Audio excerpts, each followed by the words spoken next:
Silahkan nih Kak, ada bio IG ini. Silahkan reservasi ya.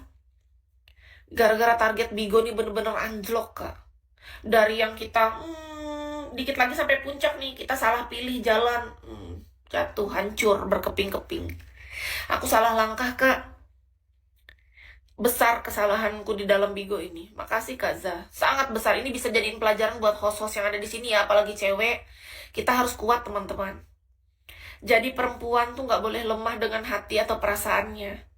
Perempuan tuh bisa lemah di situ Kak. Karena aku dulu kan masih perempuan yang haus kasih sayang, yang gila-gila cinta, yang masih pengen banget dapat cowok yang bener-bener bisa dipercaya lah ibaratnya.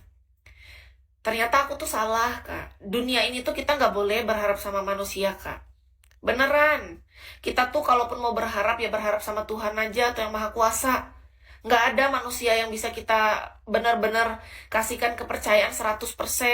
Kita boleh menjalin hubungan atau apapun dengan manusia manapun. Kita boleh berkomitmen, tapi pastikan kepercayaan kita tuh bukan sepenuhnya kepada manusia.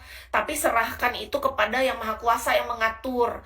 Ketika kita mengambil alih kendali untuk mengatur hidup kita sendiri, kita itu salah total. Kita akan hancur, berkeping-keping, nggak ada sisa, Kak. Bahkan hidup kita dimulai dari minus. Karena apa? Karena kita percaya dan berpegangan sama manusia. Tapi kalau kita berpegangannya kepada yang Maha Kuasa, itu beda cerita. Lain, Kak. Jauh sekali rasanya. Aku merasakan sendiri, Kak. Ketika aku berpegang teguh dan kepercayaanku kuberikan 100% kepada manusia yang lainnya, lepas, hilang, dan hancur.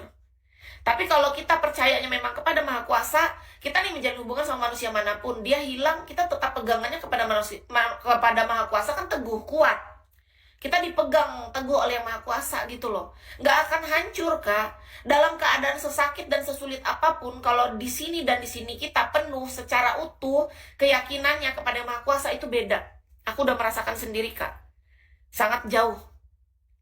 Dari situ pembelajaran berharga yang kita dapatkan. Oke, kita memang boleh memberi kepercayaan kepada manusia, tapi pastikan keyakinan kita teguh hanya kepada Maha Kuasa. Jadi, ketika kita kehilangan manusia manapun, entah istri, entah suami, entah anak, entah orang tua, entah teman yang paling kita percaya, mereka hilang nih.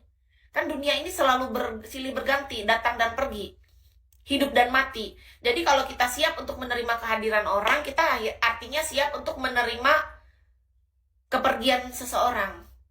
Entah dalam masa hidup ataupun pergi selamanya kan. Nah, di situ pembelajarannya. Yang tidak akan pernah meninggalkan kita cuma satu. Sang pencipta langit dan bumi. Udah itu doang. Ketika kita paham tentang itu beda, Kak. Iya, Kak Yayat. Jadi bersyukurlah kalau hari ini kita masih diberi pemahaman tentang itu dan kita bisa menjalani hari dengan lebih baik. Dengan pemikiran yang lebih bijaksana, lebih dewasa. Dulu itu pemikiran aku berarti selayaknya bocil, anak kecil, yang belum terlalu dewasa, yang masih labil. Yang kupikir kita tuh adalah orang yang bisa bergantung atau percaya penuh. Misalnya kalau ke orang tua, berarti kita bisa menjadi beban orang tua seumur hidup, ya kan, gak akan mandiri. Misalnya kita punya pacar, berarti kita akan bergantung sama pacar kita, sampai kita lepas semua apa yang sudah kita raih. Kan itu konyol. Konyol, woy. Kalian pernah gak sih berada di titik kekonyolan itu? Aku kalau ingat diriku, konyol betul hidupku nih, kayaknya genrenya emang komedi. Beneran.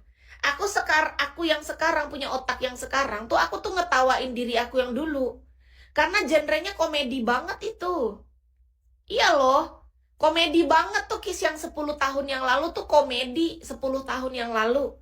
Aku yang sekarang tuh ngetawain aku yang 10 tahun yang lalu. Karena tuh kayak nggak masuk di pikiran yang sekarang gitu kan. Kita punya sekarang pikiran. Aku lihat aku yang dulu tuh, itu komedi banget itu, kocak. Tapi nggak apa-apa ya. Dimana kamu belajar, Kis? Melalui pengalaman hidup. Melalui banyak kehilangan. Melalui banyak penerimaan keadaan, melalui keikhlasan, pelepasan, melalui seluruhnya. Jadi akhirnya didapatkan bahwa antara penerimaan dan pelepasan itu adalah hal yang Keterkaitan dalam satu kesatuan tidak bisa dipisahkan, dia satu paket. Kalau kita siap menerima, artinya kita siap melepaskan. Contohnya apa? Kalau hari ini kakak bahagia menerima kelahiran seorang anak, artinya kakak udah siap dalam satu paket pelepasan atau melepaskan. Kapanpun dia diambil gitu loh, datang dan pergi. Kayak kalau hari ini kakak bahagia mendapatkan pacar baru, artinya apa?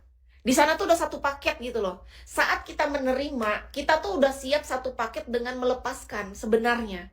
Itu kuncinya yang membuat kita berpikir lebih jernih. Kebanyakan manusia yang terluka, menderita, karena apa? Ketika dia menerima, dia tidak paham bahwa di sana ada juga seni melepaskan yang harusnya dia sudah siapkan di dalam dirinya. Berikan ruang.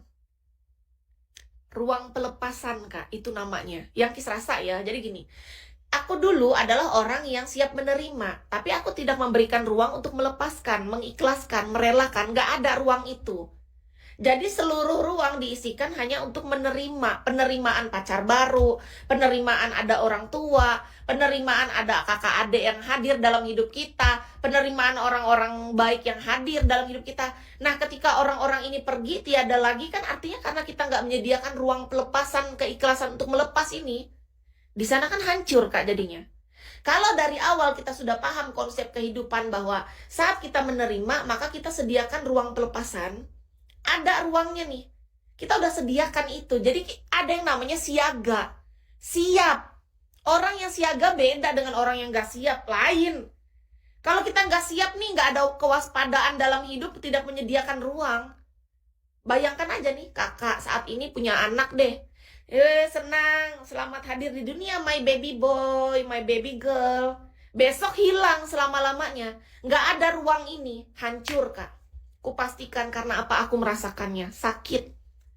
Hancur. Ruang ini tuh harus kita sediakan terlebih dahulu. Sebagai orang yang dewasa itu bedanya. Dulu kan aku masih belum sedewasa sekarang. Orang yang masih kecil, masih labil kan gak ada pemikiran ke sana. Anak kecil mana ngerti ruang itu. Makanya ketika anak kecil kehilangan orang tuanya, mama aku mana ya? Misalnya kakak nih seorang duda punya anak. Mama mana, Pak? Pasti orang duda ini pusing menjelaskan ke anak ini. Karena ibunya udah nggak ada selama-lamanya loh. Tapi anak kecil nggak bisa kita salahkan karena dia masih kecil. Dia belum tahu cara untuk mengatur emosinya, mengendalikan dirinya, dan menyediakan ruang. Kan anak kecil. Nah, bedanya kita yang dewasa, kita tahu, kita siap menyediakan ruang itu. Ruang kelahiran, ruang kematian, ruang kedatangan, ruang kepergian, ruang penerimaan, ruang kehilangan gitu, pergi, lepas.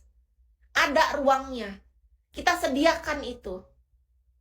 Terus ditanya, manusia mana yang siap kehilangan? Kalau kita nggak siap kehilangan, lebih baik jangan siap untuk menerima apapun. Sama seperti gini. Ketika kita siap jatuh cinta, artinya kita siap satu paket dengan luka.